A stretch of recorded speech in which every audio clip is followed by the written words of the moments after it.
I am your friend, Dr. Charles Apoki. There's a second type of marriage. I just discussed the first type of marriage between professionals, between intellectuals, between people who are highly motivated, megastars, highly successful people.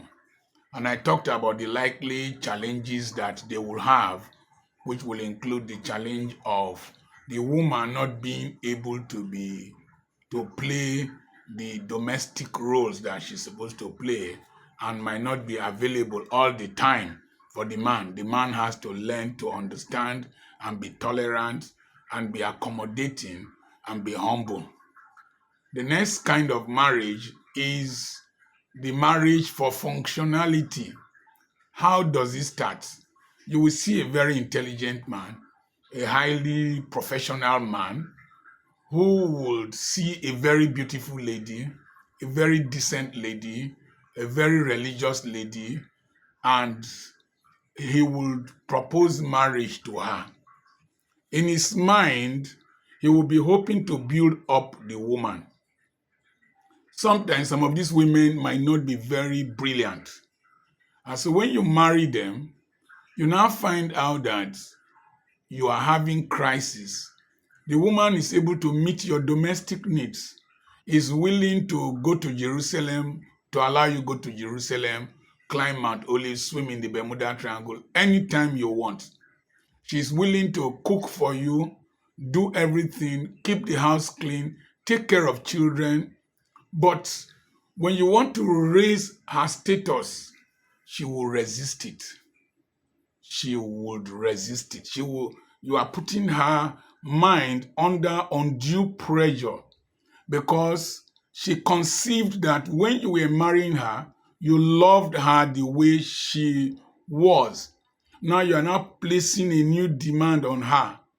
And the tendency is to resist that demand because some of them, if they were very, very academically inclined, professionally inclined, they will have scored high grades.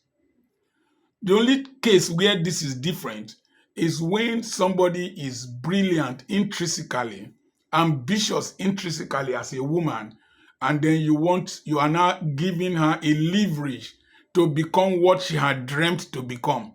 You will see such women really willing to go at your pace. If not, the other ones, they will think you don't like them the way they are. That's why you are telling them to go to school. That's why you are telling them to speak this way. That's why you are telling them to dress this way or behave this way. That can be a major problem. At the same time, if you also marry a man who has a good character, has a good disposition, religious, but he is not a professional, neither is he very academically inclined, that one is even worse off. If you tell him anything, he will feel that it is because you are more educated, that's why you are trying to intimidate him. He will resist your suggestions even if they are right. He will feel humiliated and insulted even when there is no reason for insult. What he can tolerate from people outside, he might not tolerate from you. And that brings a major problem, particularly if the man is affected. So what do? You married for a purpose, and you now behave like a passenger in a flight. The pilot does not need to be your companion. You don't need to reason with the pilot. The pilot might not need your permission your contribution to fly the plane. The air hostess serving you will be nice, but you are not in love with her and she's not in love with you.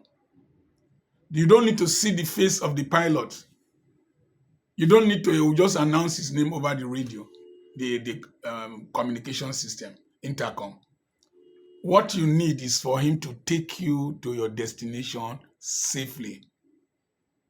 So when you get into marriage, from the preceding discussions I had, you now find out that there is conflict. What you do is responsibility. Communication might be very poor. And so You avoid as much as possible any discussions that will cause argument. You don't try to reframe their minds. You leave them in their cocoon to behave the way they deem fit, as long as it is not deleterious and harmful to themselves. And then you stay in your own cocoon and live your life, but you come together for functionality. Play the roles you are supposed to play. Do the duties you are supposed to do. Raise the children the way you are supposed to raise them.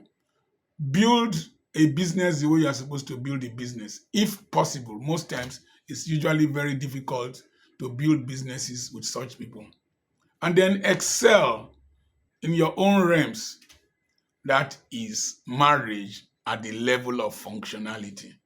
You will be so depressed trying to raise a man who is not willing to be raised, trying to educate a man who is not willing to be educated, trying to civilize a man who is not willing to be civilized.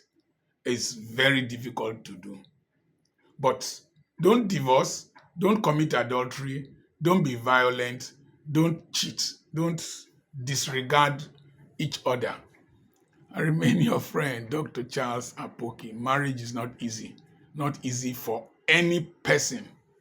Send a message to me on +234 7052136763 to join my WhatsApp mentorship group and to register for the online seminar coming up on the 1st of April 2024 by 10 a.m. For those of you living in Ugeli and the environs, and those of you who have been attending physically, you don't need to join online. You can just travel down as usual. It's only those in the diaspora, those who are far away, that should join online, and there is a payment for that. God bless you.